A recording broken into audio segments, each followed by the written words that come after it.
Hey everybody, how you doing? Just going to check that I am live everywhere I should be live. Hopefully I am. I'm doing a thing here for the first time ever where I am going live on Facebook, or not on Facebook, on Instagram. I've never actually gone live on Instagram before, but there is I think I have to click go live somewhere. So bear with me while I do this for a minute. Oh, now of course I can't remember where I put the bloody thing. Oh, that was my mum. Are you coming for dinner on Sunday? Let me just close out of that. Do you know what? I've done something here. For goodness sake, I need to. Hang on, let me just close all these. Put on Do Not Disturb. I should have put on Do Not Disturb before I started. So just while we're waiting for everyone to get on, let me see if I can just figure this out, because I haven't actually been able to figure out how to. I had this whole thing set up for Instagram earlier, and it told me that whenever I was on Instagram, I needed to log on here, and then I needed to click to go live. Oh, create. Here we are, live video, live Q&A with Kim. Let me see if I can do this, because I've never gone live on Instagram via this platform before. I've only ever gone live on Instagram with my on my smartphone. But I kind of thought that I would try and do it here, but it's really not. It's really not working. Copy and paste the stream key into your streaming software. Okay, let's see if I can do this. Yeah, anyway, doesn't matter. I think, I don't know, I'll try and do the whole Instagram thing last time. For some reason, I think I set it up too soon and it didn't actually work. So anyway, we're here now, we're on Facebook. Don't want to waste any more time on it.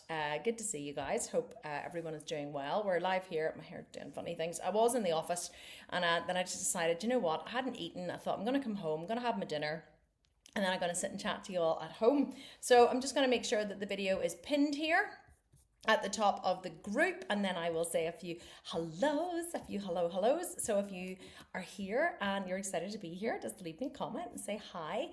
For those of you who don't know me, where is the bloody group? See, this is so annoying. It's like I can't see. It says start live video. Why is it not starting live? Nothing ever goes right. Why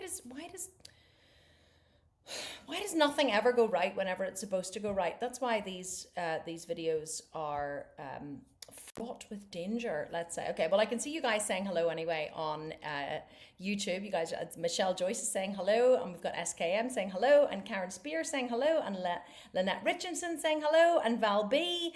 Nancy Trevino is here. So nice to see you guys. I think for some reason it wasn't actually live in Facebook, but I think hopefully we are live now. So what I'm going to do is just go to the live. I'm going to pin it to the top, and then I'm going to take some questions. Yes, there it is now. I don't know why it wouldn't go bloody live. That's so annoying. It really does annoy me, because it said it was live and it didn't go live. Let me just pin it to the top so that everyone can find it. So if you are watching on Facebook, please say hello. There, I've now pinned it to the top. If you're watching on YouTube, say hello. I have to kind of flick back and forth between the two of them. Okay, so loads of you are saying hello now. I can see it now coming up on Facebook. Let me see if the comments will come up here. Yes, there they are here. We've got Alexandra saying hi. Hello, Alex. We have Tammy. We have Jamie's here. Hi, Jamie. We have Beth and Lacey and Teresa and Lisa and Shelley and Ivana and Tammy and Sharon. And who else is here as well? Let me see. Sorry, I jumped around there. We've got Kim Hudson Leet is here, and Rose is here too, and Lisa Schaaf and Lisa Grace. Hello, Lisa. Nice to see you. Kim, this is a different background. Maya is saying, yes, it is. I am at home in my front room at home. I just decided to come home and just do the live here rather than doing it in the office, because I was really hungry and I really wanted to have dinner. Nikki Ralph is here as well. We have Diane Callahan is here. Patty Brown is here. Jasmine. Don't know how to pronounce your surname, sorry, but Jasmine, good to see you, is here as well. And then on a few more hellos on YouTube before we start. Kim Brannigan is here, Jamie Bryant, Sabrina Margay, Irma Jimenez, Tracy Salerno, and Lorraine Butterworth here as well. So guys, really good to see you all. So nice to see so many of you live here. Haven't done one of these lives in ages. I've been doing all the lives in the menopause groups, in the paid menopause groups, but I haven't done a free one in ages. And then it occurred to me that many of you who are new to the Sculpted Vegan, or actually the Sculpted Menopause, don't know me or don't know who I am. And I was like, I'm sure there's actually loads of people who really have no idea who I am or what I do. And I'm posting all these things in the groups like, hey guys, what are you doing? What do you think about this? What do you think about that? And people are probably like, who is this crazy bitch? Like, we have no idea who this girl is. So, anyway, hi, for those of you who don't know me, for those of you who are new to the Sculpted Menopause and to the company, my name is Kim Constable. I am the founder of the Sculpted Menopause and the founder of the Sculpted Vegan, which came before the Sculpted Menopause. So my company is called Sculpted, and we create fitness apps for women all over the world, helping them get lean, strong and sculpted. And the Sculpted Menopause is our latest offering, since we realized that there are many women all over the world struggling with menopause, me included. In fact, it was actually my own menopausal journey that kind of prompted me to start this company in the first place, because I hit 44 a few years ago and started really suffering badly with perimenopause. Could not get any help at all from my doctor, did not know what was wrong with me. And then whenever I realized that my mom and my two sisters went through menopause super early, I was like, oh, okay, this is what it is. And so all of these years, these women, since I've been running this company, which is coming on 10 years now, all of the women in my company have been begging me. They're like, okay, when are you going to do something for menopause? And we did have quite a few menopausal programs, like menopause shreds and that kind of stuff, but we hadn't really focused hard on menopause. And only whenever I started going through menopause myself and I realized what a shit show it is, I was like, okay, so actually it's true what these women have been saying all these years. They really do need more help than they're getting. So we decided to go full pelt into menopause because it's my area of expertise. It's an area that we have helped tens of thousands of women all over the world to transform in this stage of their lives. And we have just launched our brand new Sculpted Menopause app, which is doing phenomenally well. We've had about 450 women join it in the first couple of weeks, and they're absolutely loving it. And so that is a little bit about me and my backstory and who I am. I have a great worldwide team. A lot of them are here in the comments today. So we have Natasha, and I think Maya and Jamie are here, I've seen in the comments, and a lot of the other team and coaches will be jumping in as well. So the team, my company is worldwide. We have quite a few staff here in Belfast in Ireland where I live, but the rest of the staff are worldwide, and they are absolutely phenomenal, and I couldn't do what I do without them. So yeah, there you go.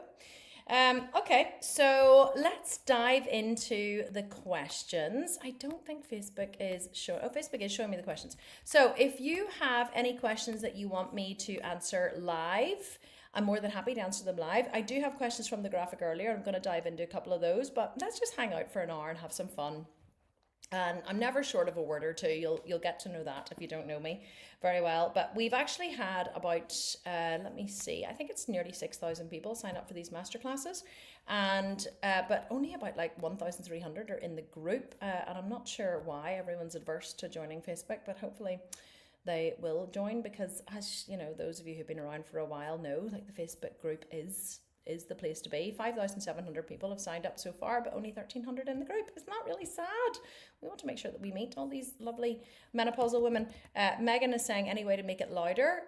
Can you guys just confirm with me, is it just Megan needs to turn her volume up, or is it me? Am I not actually very loud?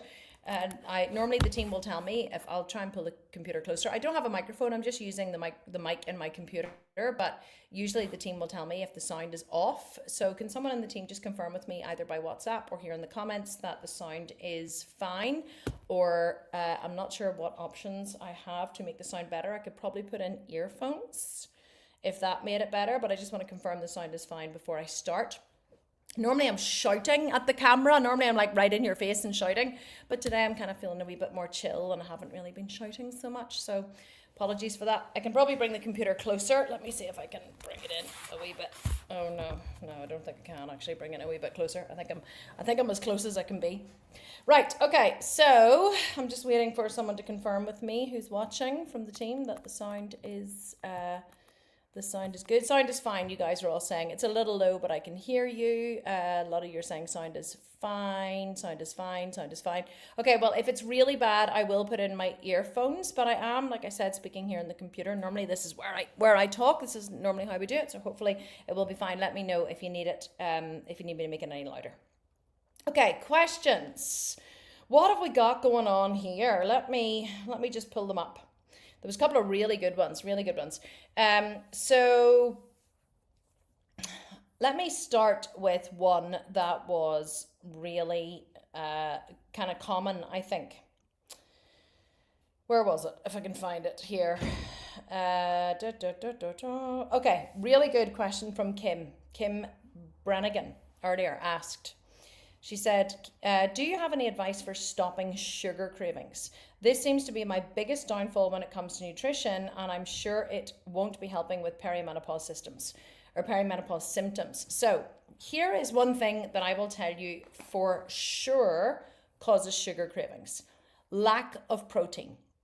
Lack of protein is one of the biggest thing that causes sugar cravings, because whenever you don't track your macros and calories, which I'm assuming maybe you don't, Kim, maybe you can confirm with me if you're here, if you're tracking your macros and calories. But whenever you don't track your macros and calories, you tend to eat foods that are a little higher on the glycemic index, and you don't prioritize protein.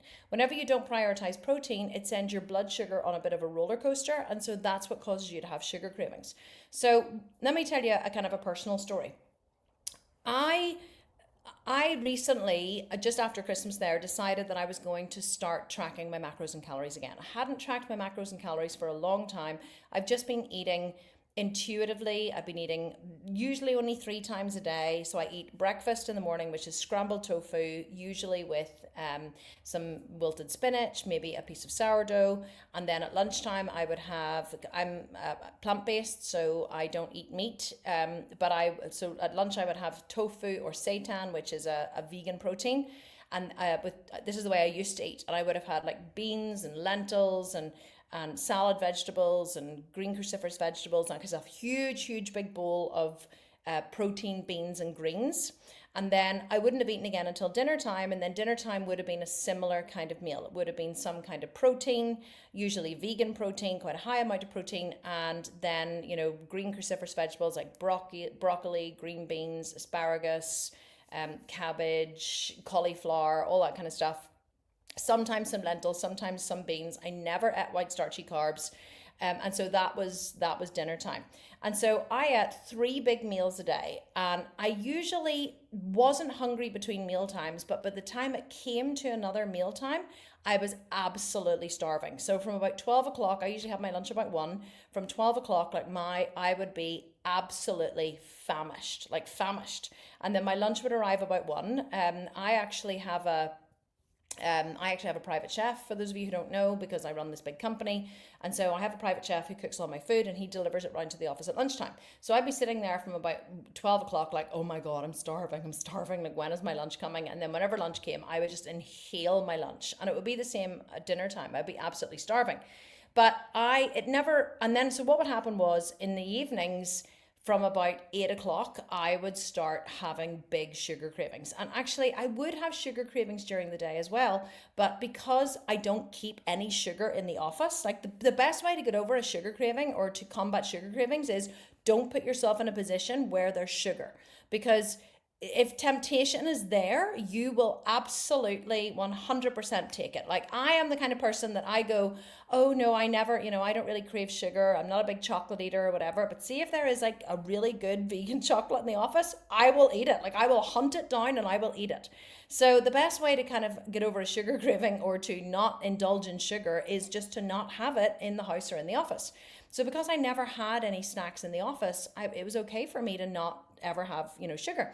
And so, but what happened then was I decided after Christmas that I was going to go on a macro and calorie controlled diet. Not because I wanted to lose a lot of body fat, but because I wanted to lose a little bit of body fat. Because as you can see, like, I'm super lean, right? I have a lot of muscle. I used to be a professional bodybuilder, and so I have a lot of muscle. I still train 4 or 5 days a week. And so because I kept my calories pretty low during the week, I was thinking, well, that gives me a little bit more wiggle room for some wine or some champagne or some beer. Like, I'm Irish, I love to have a drink. And so on the weekend, I would have some, I wouldn't count my calories. We would go out for dinner. I would have, extra calories from alcohol, and I would think it would all even out, okay? And so, but the problem was, even though I was eating healthfully during the week, I wasn't tracking my calories on the weekend, and I definitely was having kind of far too much alcohol. I say far too much alcohol. I come home from the office in the evening and I would think, oh, I'll just have a glass of wine. Sometimes I'll have a glass of wine, maybe two, or sometimes a beer or maybe two. And then on the weekend, I definitely wasn't counting my alcohol consumption on the weekend, as well as, whatever extra food I was eating. But because my calories were quite low during the week, I was thinking, do you know what? It's fine because my calories are super low during the week. So it balances out on the weekend and, and I can eat whatever I want.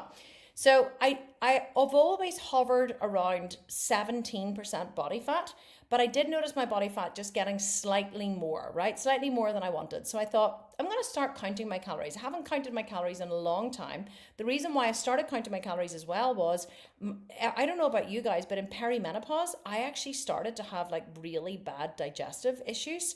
So foods that would have agreed with me before really started to cause very uncomfortable kind of amounts of gas and bloating. Absolutely horrendous.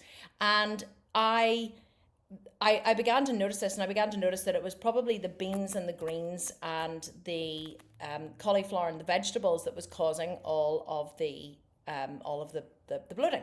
So I thought to myself, well, what if I switch up my carbs, right? What if I stop just having free amounts of vegetables and free amounts of beans, and I start macro and calorie counting, and I go back to eating rice and sweet potato and quinoa and couscous and starchy carbs, which I hadn't eaten in a long time. So I started doing that in January, and I then worked out my calorie and macro plan for me to eat 5 times a day. So breakfast in the morning, and then mid-morning snack, lunch, dinner, and then evening snack. And one of the things that we always teach in the Sculpted Menopause is that you should eat protein 5 times a day. So 30 grams of protein 5 times a day is what we always recommend. And a lot of women are like, 30 grams 5 times a day? That's like 150 grams of protein a day. I'm like, And they're like, how do you even get 30 grams of protein a day? Because women are just not used to eating protein. I was chatting to my mum the other day. She's been training in the gym for 6 months now, training with my trainer, Mark Getty. And I said to her, are you sure you're getting enough protein? And she said, oh, well, I don't know. And I said, well, what did you have for lunch? She said, oh, well, it was a very healthy lunch. My mum's 70. She said, I had a sandwich, and it was on a really healthy wholemeal bread with avocado and tomato and lettuce and a little bit of mayo. And I said, well, what was your protein? She was like, oh, I don't know. Does avocado have protein? No, Mom, it doesn't. I said, what did you have for breakfast? Oh, she said, well, I had my oatmeal in the morning and with, I had some flaxseed. And I said, okay, where was your protein? Oh, in the flaxseed. And so I'm counting up my mum's meals, right? Breakfast, lunch, dinner. She goes, well, I had like a chicken breast for dinner, right? Chicken breast, 30 grams of protein. So my mum in an entire day had probably 40 grams of protein in the entire day. And we recommend 30 grams per meal. And so this is part of the reason why women are having sugar cravings and why they're snacking. It's what I realized from eating 5 times a day was I wasn't eating enough protein regularly enough. I was eating about 30 to 50 grams at every meal, but I was only eating that 3 times a day. Now I have about 180 grams of protein a day. So 2 meals I'll have maybe 40 grams, or 3 meals I'll have 40 grams, and then the other 2 meals, 3, 4, or 12. Yeah, and the other 2 meals I'll have like maybe 30 grams or 25, 30 grams at the other 2 meals, which makes up about 180 grams a day. And whenever I started eating 30 grams of protein 5 times a day, my entire cravings went away. I stopped feeling hungry between meals. I stopped being starving at meal times. I stopped wanting to snack between meals. I stopped having sugar cravings. It all disappeared because I felt satiated and full all the time. The reason why I felt satiated and full all the time is because I was eating protein 5 times a day. So the problem with a lot of women is they're not eating enough protein and they're not eating it regularly enough. They're eating breakfast, lunch, and dinner, and they're thinking a mid-morning snack is maybe like a tray bake or a scone or something with their morning coffee. And then in the evening, they're not planning a snack in the evening. So the other thing that I do is I get my chef to make, it's so easy. I get him to make these, it's like a chocolate, like a thick chocolate mousse, like a chocolate ganache almost for the evening, but it's made with protein powder. So 2 scoops, no, it's actually one heaped scoop of chocolate protein powder. And what he does is he gets frozen riced cauliflower. Frozen riced cauliflower will be your staple. I spend about $50 a week just on frozen riced cauliflower. I'm not even kidding.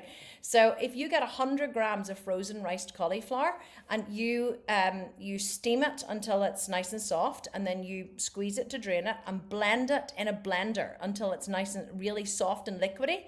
If you then add chocolate protein powder to that, and I also add 30 grams of peanut butter, it's what's in my macros, it blends it up, it makes a chocolate mousse. You pour it into a glass, you put it in the fridge to chill, and every night whenever you have a sugar craving hit, you get to go to the fridge and take out your delicious chocolate mousse, and it's like thick and creamy and ganache and like it just tastes amazing. And the cauliflower doesn't count in your macros, and it's just all you're getting is the good fat from the peanut butter and the protein powder. It's absolutely phenomenal. So I have that every single night for my evening snack, usually at about 8 o'clock, because I'm usually hungry again about 8 or 9. As soon as I feel like, oh, I have a wee sweet attack, I need something sweet, I go to the fridge and I have that.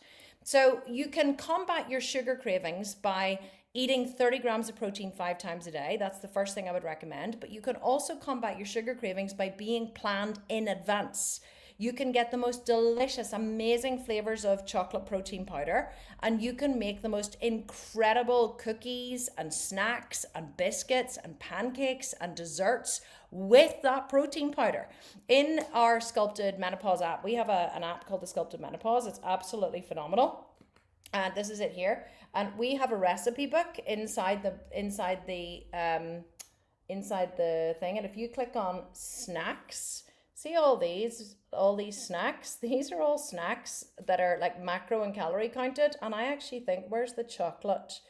I just want to see if I have see all these chocolate peanut butter protein bites. These are actually all made with protein powder. It's amazing. See all the cinnamon rice bars. See all these like cinnamon vanilla smoothies. See the cinnamon vanilla ice cream, all made with protein powder. These are all high protein snacks. I want to see, do I have the recipe that Lee, I'll find it. I'll find the recipe that Lee, oh, there it is there.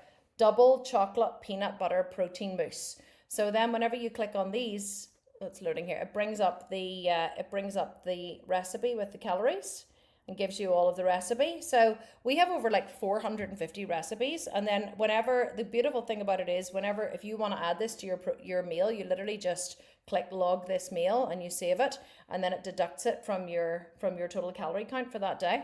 Sorry, that's tomorrow I was in. So it deducts it from your calorie count for that day and shows you, what I was adding just random stuff earlier when I was testing stuff. So it really is quite amazing. But I'll post that recipe for anybody who's interested. But that is one of the things that you should do whenever you are tracking your macros and calories. You should always build a real sweet treat. If you know you have a sweet tooth, you build a sweet treat into your meal plan, and that will help you to stay on track. Okay, let me go back into the questions. Now I've just lost the bloody questions. Okay, here we go. Oh, someone's asking, has this started? Am I missing the link? Yes, let me just respond. It's at the top of the group. Don't want anyone to miss out. Hopefully she's found it. Megan, you might be here. This is Megan Hanada is asking. It says Kim Constable is live. Yes, I am live. This is I hate. Okay, I'm not going to say I hate Facebook. I love Facebook. Facebook enables me to run my company inside their lovely free groups. Here we go. Find it. Just trying to find the questions. Right. What else have we got in the questions? In fact, let me see if there's any questions coming up from what I was just talking about there before I move on. Oh, Kim is saying, I haven't been tracking macros lately, but I have just started this week to increase my protein because I hadn't been eating anywhere near enough, but I will start tracking my macros. Thank you. Kim, definitely start tracking your macros because that is the one thing that you're missing. If you're having cravings and wanting sweet treats, you're not tracking your macros. Make sure also with your macros and calories that you're actually building sweet treats into them made with protein powder and that you're eating 5 times a day. Most people really just do not eat enough. Okay, no more questions about what I was saying. That's great. So I will just move on. Celeste Pinkham is asking, please share the latest update of your HRT experience. What symptoms are you experiencing? Are you doing anything to calm them or just waiting for the HRT to kick in? So I started HRT about 9 months ago, nearly 10 months ago now, I had been literally feeling almost suicidal. That's the only way I can describe it. I cried every single day. I wasn't suicidal, but I cried every day. I was an emotional wreck. I was exhausted all the time. I woke up with a headache every morning. My feet hurt constantly. Everywhere I walked, I was hobbling. My joints hurt. I had gluteal tendinopathy in my left hip. I had no sex drive. It was horrendous. And my sisters and my mum both went through menopause very early. We're all very close in age, my sisters and I. And so I knew that I was going to go through menopause pretty early. So I went to see my doctor and I said to her, and I was having constant UTIs as well and shingles flare ups. And so I went to my doctor and I said to her, I think that I might need HRT because I'm having UTIs twice a month and I'm really feeling like shit. And she said, no, you're far too young to be in menopause. We did a blood test and your bloods are fine. And I said, I know my bloods are fine, but your bloods will not give you an accurate hormone profile unless you take them every day for 30 days. This is one thing I do know. And she said, oh, and it was a woman too. And she said, no, you're definitely not a candidate for HRT. So I should have pushed it with her, but I didn't. And then I just thought, you know what? I went on for about another 6 months and I got worse and worse and worse. And my husband said to me one day, Kim, there's something wrong with you, and I operate at a very high level. I train in the gym very intensely 4 days a week. I run a big company. I have a very busy life. And so me not feeling well, if I don't feel myself, like it really affects a lot of things. So he just said to me one morning, I can't remember the last time you didn't have a headache. I can't remember the last time you didn't complain. I can't remember the last time you weren't in pain. So I said, you're right, I'm going to go see a specialist. So I went to see a specialist. I walked into her office and I burst into tears. And she was like, oh, are you okay? I was like, I don't know why I cry. I just cry because it's just like, I'm just here and like, you're sympathetic to me and I'm just going through such a hard time. And she said, you definitely need some HRT. So I took it. So anyway, she just prescribed me with a tablet because I'm really good at taking tablets. So she prescribed me with a tablet. The first month I did notice a bit of a difference. The second month my sex drive went through the roof. My husband was very happy, like literally through the roof. But my shingles flared up really badly. First month and second month, got slightly better the third month. Then on the fourth month, I was like a new person. I was insanely different. Months 4, 5, and 6, like amazingly different. And then in month 7, I started to have some night sweats. I noticed that I was getting my gluteal tendinopathy again was coming back. I had this constant burning pain in my left hip, which is still there now. Actually, I haven't really been able to get rid of it.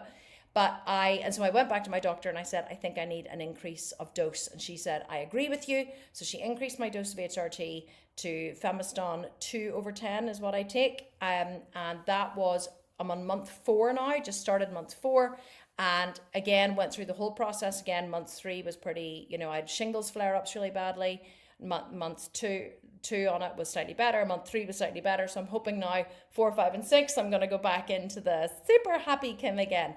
So what are the symptoms? I never have had hot flashes. I wasn't there yet. I did have night sweats. My persistent headaches went away. I definitely was happier every day. I stopped crying every day. My brain fog lifted. My sore feet went away. My sore joints went away. My sleep improved massively. So a lot of my symptoms, like I would say I'm 80% better, but still 20% of the time it knocks me for shit. And like this last month, I have just been slapped sideways with menopause. It's been pretty horrific. My hormones have been on a roller coaster. Hasn't been great. I haven't been well. I've had a lot of stuff going on in the company. It's been pretty stressful. I definitely don't cope with stress as well as I used to at this stage of life. I try to, be positive and be happy and keep on top of things, but definitely life is much, much, much harder than it used to be. Like coping with life is much harder. I don't have the same energy that I used to have. If something is super hard, I'm like, I really don't think I'm gonna do it. So Celeste, thank you for asking. I would never go back to not being on HRT because I can't even imagine what that would be like. But I can't say I'm 100% better. It was life changing for me in the first, I would say, 7-8 months. now I'm kind of like, oh, I don't know if I'm just going to rapid menopause. My family go through menopause between the age of 40, 44 and 47. I'm 46 now. And my sister is 47, nearly 48. She hasn't had a period in 18 months. My other sister is 48, nearly 49. She hasn't had a period in 3 years. So in my family seem to go through it between the age of about 44 and 46, like really rapidly. And you have the most horrific 2 years and then boom, nothing. So that's what I'm hoping for. That's what I'm hoping is going to happen with me. But thank you for asking. Alrighty, what else have we got on? Deborah Ducharme is saying, I would like to know from your own recent experience with the two shreds that you have done, one following a slightly looser meal plan and the other following a very strict macro and calorie counted meal plan, might this be related to menopause, in the sense that once you are menopausal, you cannot get the same results unless you are even more strict? Is it possible that body fat is harder to shift in menopause? Maybe even cardio has to be longer and or harder. This is a really good question, Deborah. So it's not that body fat is harder to shift in menopause. It's not that. I get asked this a lot. So here's what happens in menopause. Because there's two things that happen. As we age, we don't move as much. We're not lifting young children as much. We're not pushing as much. We're not as active as we were. And our body naturally goes through a period of sarcopenia, which is muscle loss. So you lose a small percentage of your muscle mass every single year. So as you lose your muscle mass, your body is not as calorie hungry, because muscle is very calorie hungry. The more muscle you have, the more food you can eat. So as you lose muscle, your body doesn't need as many calories to sustain it. That's why when you go on a starvation diet, when you go on, say, even Ozempic, right? But a lot of people ask me about Ozempic all the time, and I'm like, there's nothing wrong with Ozempic, in my opinion, as long as you are eating enough protein and strength training while you're on Ozempic. Because the problem with going on those Mounjaro or Ozempic or those fat loss injections is a lot of women go on them, but they don't do any kind of strength training or prioritize protein in their diet. So yes, they lose a lot of weight, but they lose an enormous amount of muscle, because Ozempic does not discriminate. Whenever it's an appetite suppressant, so you're not eating anywhere near what you used to, so your body isn't getting the same calories. Your body, if the calories are not coming in and your body has to drop weight, your body's looking at a potential future energy storage, which is fat, and a future potential energy wastage, which is muscle, because muscle is calorie hungry. So now that there's very few calories coming in, your body's going, hang on a wee second here. What do I want to keep? What do I want to get rid of? Muscle can be broken down into amino acids as energy. So your body will break down muscle tissue into amino acids for energy, and it will get rid of muscle tissue if you're on a starvation diet or you're taking something like Ozempic and you are not strength training and eating protein. So so then what happens is, whenever you then start to eat normally again, your body puts all the body fat back on and more, because it doesn't have any muscle to feed with the food you're eating. In fact, it has even less muscle. Maybe you had, let's say you had, round number, 100 pounds of muscle before you started your starvation diet, before you started an Ozempic. Whenever you've finished and you've lost the scale weight, you maybe only have 70 pounds of muscle. You maybe lost 30 pounds of muscle. So you start eating again, you have 30 pounds less muscle to feed with the food you're eating. So what does your body do with the excess calories? It puts them into fat store. So that's what happens. And so in menopause, there's two things that happen. You have less muscle to feed with the food that you're eating. You're not as active as you used to be, because, hello, menopause, like who wants to be active in menopause? And also the other thing that starts happening is your body creates insulin resistance within your cell tissue to divert more energy to fat store. Why does it do this? Because the fat around your internal organs is very metabolically active, which means it can be broken down into estrogen. So your body has two forms of estrogen production. It actually has three, but two main ones. The first one is your ovaries. When your ovaries mature an egg, the sac around the ovaries is packed with estrogen, right? And that's released into your bloodstream. So every time your body matures an egg to release it down into the fallopian tube, your body is releasing estrogen into your bloodstream. Then after you ovulate, your estrogen levels fall, right? Estrogen levels rise and rise and rise and rise and rise as your body is maturing the egg. The egg is mature, it's released into the fallopian tube, you ovulate, and then estrogen levels start to fall, okay? And then as they start to fall, your body recognizes there's no estrogen there, and then FSH, which is follicle stimulating hormone, is sent out to get your body to mature another egg, and then the levels rise again. So that stops happening whenever you are in menopause. And so your body then recognizes that this isn't happening quite as efficiently as it used to whenever you reach about age 35.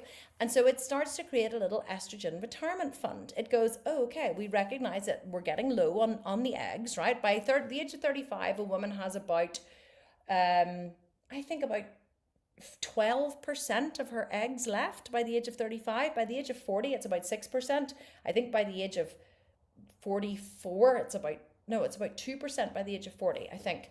And then, so it's like very, very, very low. And so your body doesn't want to give up an egg, right? It wants to hold on to them.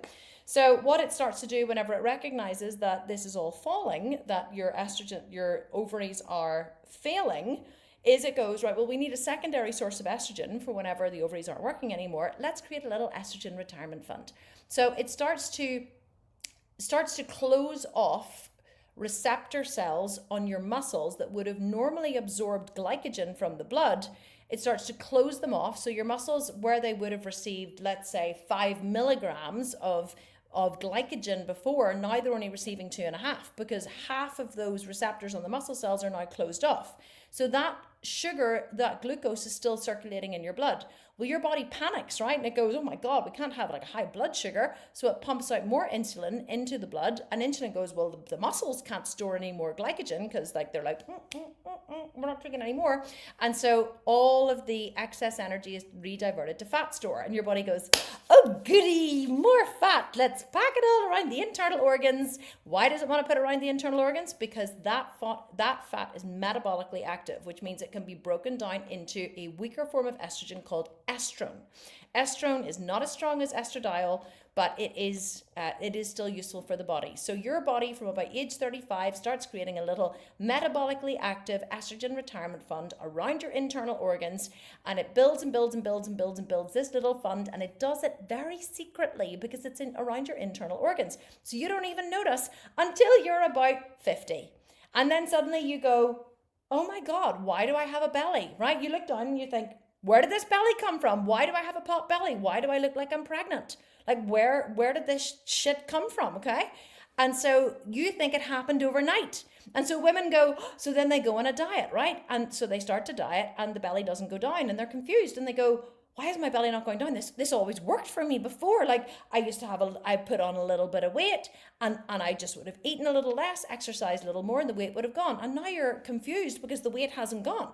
But what you don't realize is the weight hasn't gone because it's much larger than you think, because it's all around your internal organs. So you before you would have put on a little bit of weight and then eaten a little less, exercised a little more, and that weight would have gone off.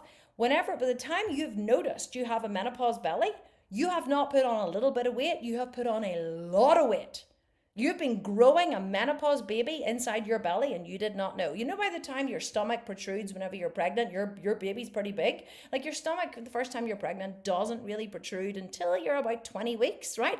And at 20 weeks, the baby can nearly survive outside the womb. That's kind of like what happens when you are in menopause. So it's not that it's harder for menopausal women to lose more body fat. It's that they're fighting against the loss of muscle mass, and they're fighting against insulin resistance in their cells. But that's only if they don't strength train. So this only applies to women who don't strength train. Whenever you strength train, whenever you build a lot of muscle, like I have a huge amount of muscle. I don't know if you can see my biceps there, right? Like, if you can see my chest muscles, like I have a huge amount of muscle in my body. And so therefore, my body doesn't put on body fat easily because I have a lot of muscle to feed with the food that I'm eating. And I'm also very active, right? I'm super active. And so even if my body is creating insulin resistance, the food that I'm eating and the fact that I'm not overeating means that even if it wants to create a little a little estrogen retirement fund, there isn't really a lot of food left over after my energy expenditures to create that fund. Because don't forget, your body will only store fat if there is excess.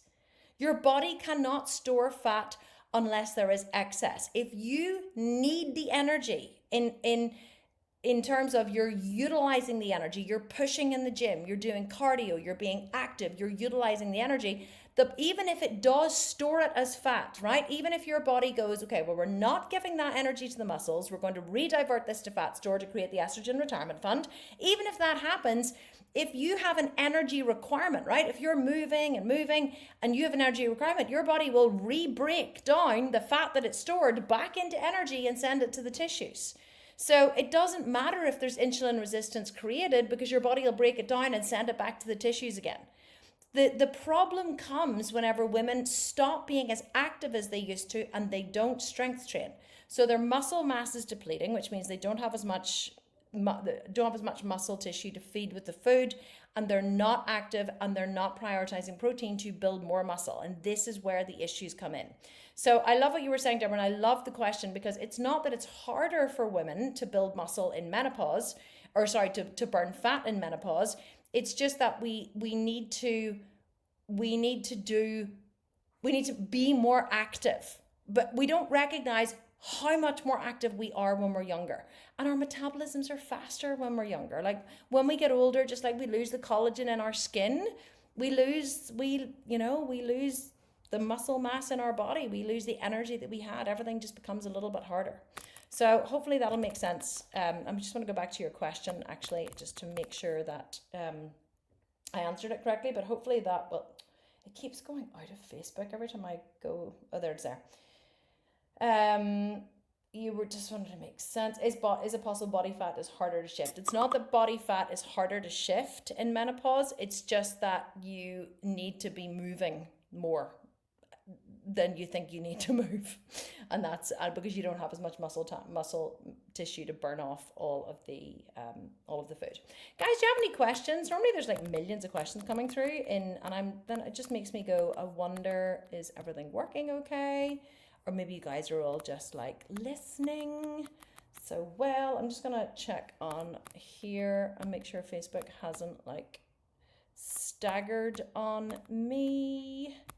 Oh yeah, you see, none of the questions are coming through on Facebook. This is so annoying.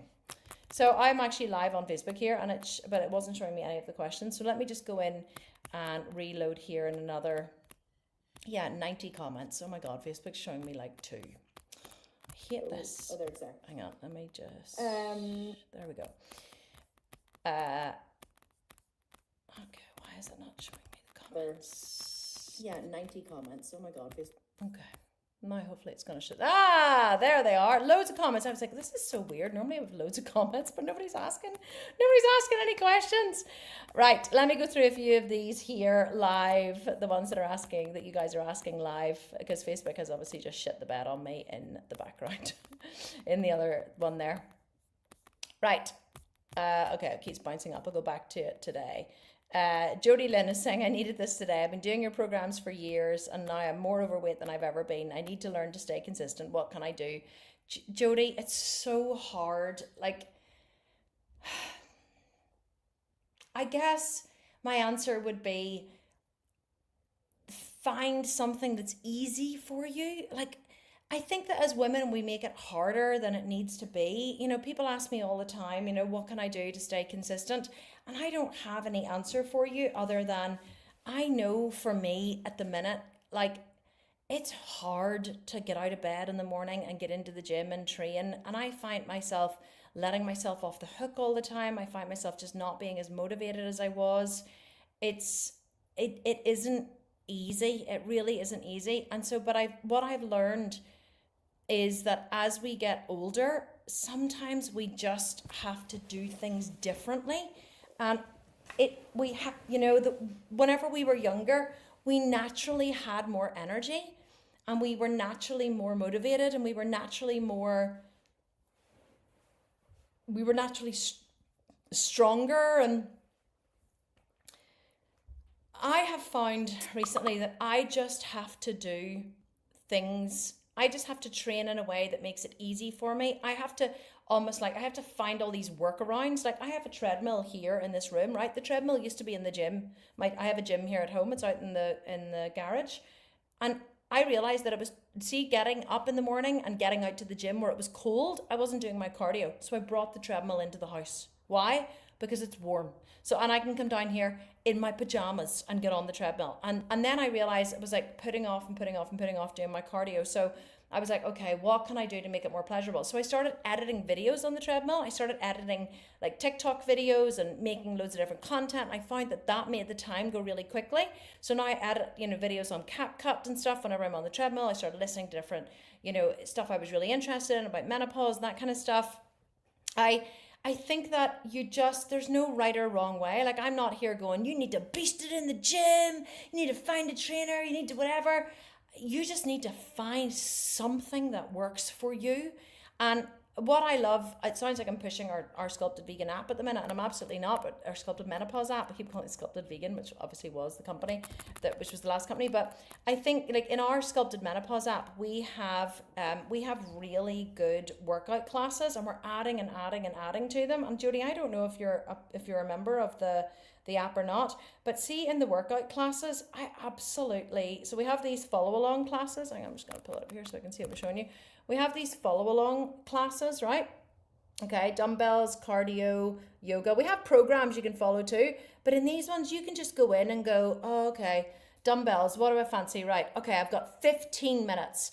Let's do a 15-minute workout. Let's do a 30-minute workout. So you go into 30 minutes and you're like, okay, do you want to train with Laura or train with Alex? And you go in and you see Laura's workout. Oh, but we look through, okay, upper body, lower body. You're like, chest and triceps. You're like, okay, legs and abs. Right, I'm going to do 30 minutes legs and abs with Laura.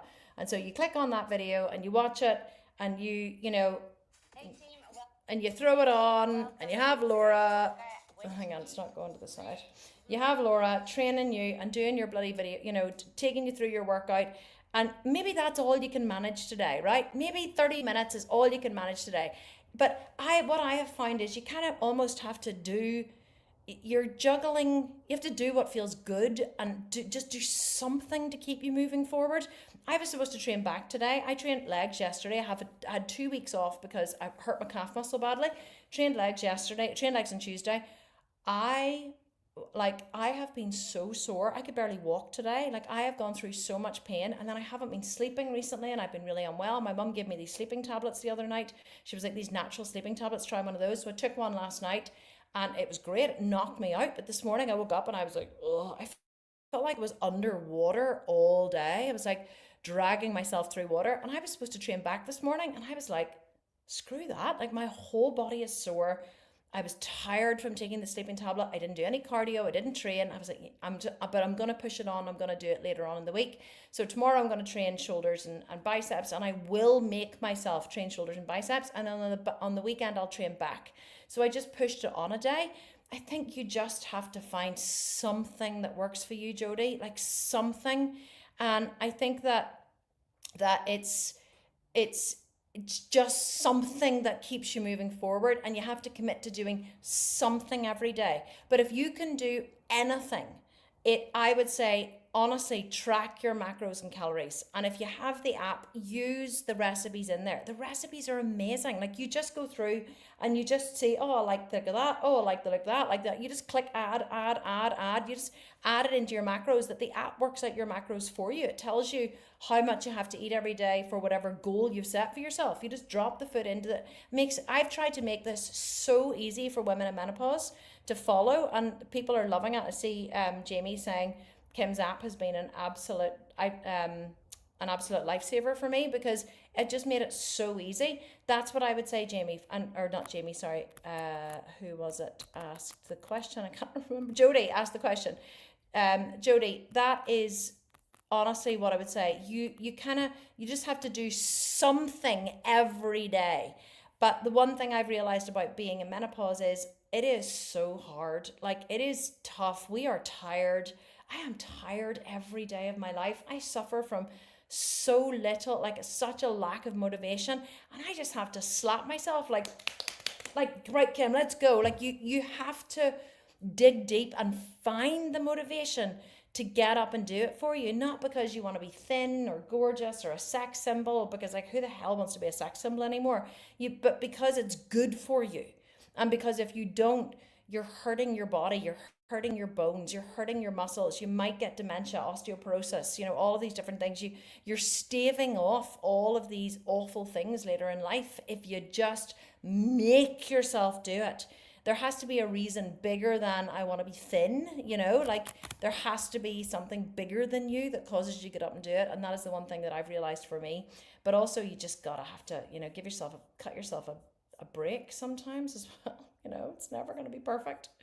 It's never going to be perfect. Right, what other questions have we got here? You guys are all sympathizing, saying, the Achilles are brutal. Yes, the foot pain's wild in menopause, isn't it? Melissa's saying also in my early menopause period stopped 4 years ago. She's now 48. Megan is saying turning 57 and only stopped having period in the last 8 months. Wow, that is crazy. What else have we got going on? Yeah, Gemma Double is saying overweight, arthritic knees and lacking motivation, but this is exactly what I needed to hear. Well, I'm so glad to help you, Gemma, because honestly, we're all in this together. Like, it's not easy. It's completely crap. But one thing I will tell you is that our programs do work. Sarah Kuhn is saying, I started the Ultimate 12, which is one of our shred programs, a month ago, and I'm not responding like I did during the original challenge a few years ago. I'm moving way more than usual and considering dropping my calories quicker than the plan calls for. Am I shooting myself in the foot doing that? Just stay the course and believe I'll get the results. Yes. So Sarah, here's the thing about dropping your calories quicker is that quite often we as women are impatient. Now, nobody here, of course, and definitely not me. I've never, ever been impatient, and probably not you, Sarah. But the other women who aren't on this call, they've been impatient before. And so, what happens with these impatient women who are not on this masterclass, on this Q&A, is that they get impatient to see the results, rather than just being inquisitive as to what the results are. And what I used to do, or what I've realized now, is that rather than having an expectation, which always leads to disappointment, what I try and do now is just say, you know what, I'm just gonna do this, I'm gonna give it a go, I'm just gonna see what happens, and I'm gonna see what results I get. And try and see everything as a bit more of an experiment rather than a necessity. Because whenever you start a program like, say, the Ultimate 12-Week Shred, and you start it and then you go, oh, well, last time this happened, and last time this happened, and last time this happened, and this isn't happening for me this time, why not? You're not taking into account so many things. Like, you have a different body and different hormones, like, at every stage of your life. You maybe before had more muscle tissue than you have now. You maybe had less muscle tissue. You maybe had a different job, or had different responsibilities, or something else going on in your life. So human beings are not static. We don't stay the same. We change, our bodies change, our jobs change, our circumstances change. And because of that, how our bodies respond changes. So now whenever I embark on something new, especially if it's a diet, or I'm changing the way I eat or the way I exercise, I try and see it more as kind of just like an experiment. Like, if I do this, I wonder what will happen. If I do this, I wonder what will happen. So one of the things we used to say about prepping for a bodybuilding show, and prepping for a show means the diet you do before the show. One of the things we used to say about prepping for a show was every single prep is different. Every single prep is different. And I think that human beings, we want consistency, and we want everything to stay the same. But whenever you diet for a bodybuilding show, no two diets are ever the same, because you, at every stage of your diet, or every stage of you going to stand on stage, you have a different amount of muscle mass. You have different starting point. It would have been maybe at the time you started, you had 25% body fat. Now at this time you're starting, you have 19% body fat. Could be that you had, you were 70 kilos of pure muscle before, and now you're 75 kilos of pure muscle. Nothing is the same. It could have been before that you didn't have any kids and you had all, that you only had a full-time job, whereas now you're prepping and you have children and a husband and a different sleep schedule, and your body just responds differently. there's no two preps are the same for a bodybuilder, and there's no two diets are the same either for a human being or for a woman, because your body's different, your hormones are different, your life is different, your responsibilities are different. So rather than trying to force the result, which I know you wouldn't do, and I would never do that either. I'm definitely not speaking from experience here about trying to force results, but rather than trying to force the result, I would just say, just stick with it and see what happens. Because if you don't stick with it and see what happens, you won't know what variables to manipulate or change next time. Because you'll never know what would have happened if you just had have stuck to it as it was. But you do have to take into consideration that you are at different stages of your journey with every single plan you undertake, and the results are going to be different because of that. Jana, Kim, if you stop your period at 45, is it too late to start HRT at 61? 2 doctors have told me too late and too risky. Your opinion? Oh no, it's not. So if you stopped your period at 45, you're 16 years past menopause. Now, I am not a specialist. I'm not a menopause specialist. We do have a gynecologic surgeon, a menopause specialist within the company. Her name is Dr. Rachel LaMonica. She's amazing. She will be in this group this week, so you can definitely tag her in that question. But my mum is nearly 70 and she started HRT at 69. So I don't think it's too late. You just have to find someone who understands what it is that you need. One thing I will tell you is that hormone therapy is better, estrogen is better at prevention than cure. So if you have any underlying health conditions at age 61, such as cardiovascular heart disease or coronary artery disease or any kind of cognitive issues, taking estrogen can actually make them worse. So the earlier people start hormone therapy, in the research that I have done, the better it seems, because estrogen is better at prevention than cure. For some people who already have coronary artery disease or onset of Alzheimer's or different things like that, actually starting estrogen can make them worse.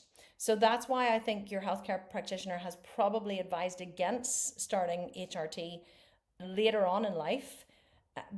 It could be that you have an underlying health condition that it could make it worse, or it could be that because of the risks that it would make it worse. But I wouldn't take no for an answer, because your body needs estrogen. You could maybe start with a much lower dose. You could maybe start on patches rather than on a tablet. There will be some kind of option for you. So I would definitely speak to a specialist, a menopause specialist, and not to your regular doctor, and see what they say. That would be my advice. You guys are all loving the app. Carrie Ann Hill is saying, I love the app, so many choices. Melissa's saying, I got the app last week, I've started to use it this week, I love it. Sandra is just thanking me. She says, I'm on the new app and loving it. I love the gym workouts, love the yummy recipes, love the easy macro tracking. Looking forward to the next challenge. I am looking forward to having you on the challenge, Sandra. Thank you so much.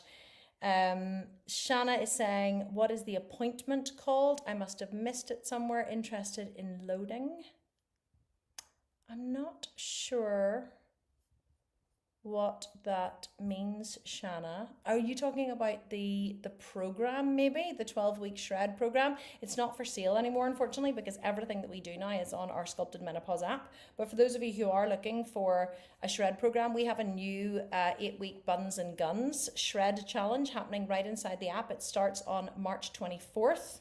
And anyone who purchases the app now, you can purchase it for 12 weeks, and that will give you the challenge included, plus 4 weeks extra free coaching.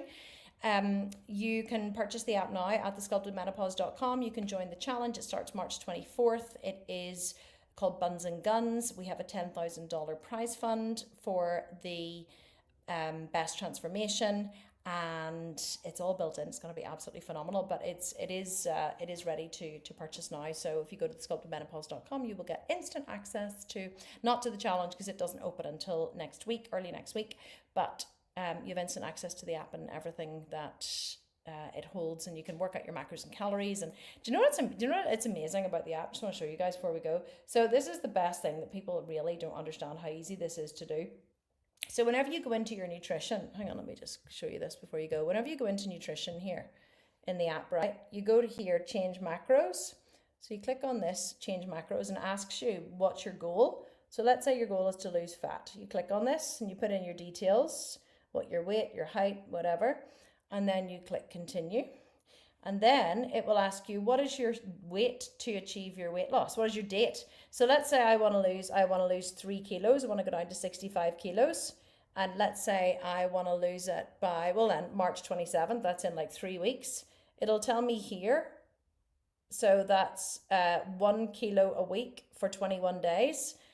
So that's 3 kilos in 21 days, which is 1 kilo a week. That's 2.2 pounds a week. That's quite a lot of fat loss. So let's see what calories it gives me. So whenever you click continue, it will give you the calories that you, oh, done that wrong, hang on. It'll give you the calories that you have to eat to achieve it. So let's go with fat loss calories. Oh, here, and then continue. This is how easy it is. Let's say I'm gonna do moderate exercise. So if I wanted to lose 1 kilo a week, 2.2 pounds a week by the end of March, if I ate 1,200 calories, it's very low. If I ate 1,200 calories, I would lose 3 kilos, which is 6.6 pounds in 3 weeks. So the app will give you exactly the amount of calories that you need to eat to achieve your goal. Now, if I had to push that goal out to the end of April, for example, it would probably give me about 1,700 calories a day. So you just put in what your goal is, and it just tells you how many calories you have to eat every day to achieve your goal. And then what you do with those is you literally just go into the recipe book and you just choose from, you just filter by breakfasts, and you look at all these amazing breakfasts, and you just choose the breakfast that suits you, and look how many there are. And you just then think, oh, spicy veggie egg scramble. Yep, that looks delicious. And then you just log it here, and you just build out your meal plan like this. And then it just deducts it off. It's going to put me in minus now. It just deducts it off the calories every day. So you just build out your meal plans by just adding and subtracting, taking away until they balance, and then voila. But you can also scan your food as well. So it's like MyFitnessPal built in.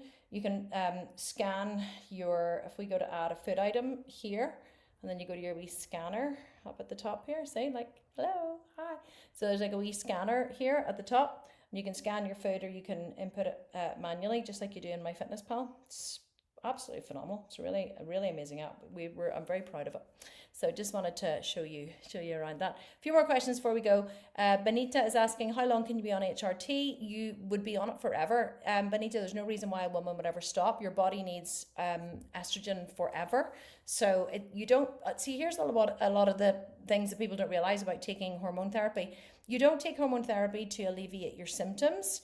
You take hormone therapy to protect your body later in life. So your body needs estrogen to stop it from developing osteoporosis, to stop it from your developing dementia, kind of, cognitive diseases, different heart problems. Estrogen protects every single cell and function in your body. So it's not just to stop hot flashes or to stop, symptoms. It's to protect your body later in life. That's what it's for. So there is no reason why you would ever stop. Okay, what else have we got? Oh, we've already been on for an hour, actually. Guys, if you, there's so many more questions, which I didn't get to, I apologize, but I've been chatting now for a good hour, so Sandra's asking, on the 1,200 calorie meal plan, can you still indulge in all the free veggies? Of course, Sandra. So for those of you who don't understand what that means,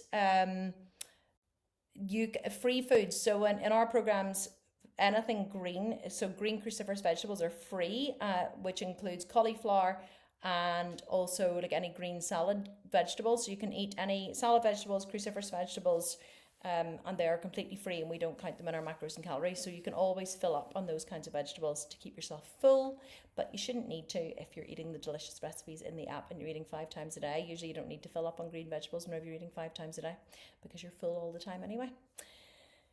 Okay, team, thank you so much for being here. Thanks to everybody for being here on Facebook, and for you guys as well on YouTube. It was great to see you. We are going to be going live teaching the masterclass next Tuesday and Sunday. So make sure that you are registered for the masterclass if you are not. It is on the website, as far as I know. I actually don't even know if we've linked to the masterclass on the Sculpted Menopause website, but it's the No Rules webinar. If you're not signed up for it, it should be in the featured tab in this group in Facebook. So go there and make sure you're registered for the masterclass. It's going to be happening next Tuesday and next Sunday. And then for those of you who want to sign up for Buns and Guns, just head to thesculptedmenopause.com, sign up for the app. You'll get 4 weeks free if you sign up for 3 months, and if you sign up for the 12 months, it's half the price. The app is 50% off at the minute, but that is ending 24th of March. So if you know that you want to sign up for the app, make sure you do it before the 24th of March, because the 50% off is ending. The price doubles after that. It's an introductory offer that we gave to you guys, which makes it very, very, very exciting. And that's all for me. Hope you have enjoyed this. And Denise said the answer is yes. You can add your homemade meals and recipes to the app and add up the macros and calories for sure. It's very customizable. See you all Tuesday, if not before. And thanks so much for being here. Love you all loads. Hope you have an awesome rest of the day wherever you are. And I will chat to you all soon.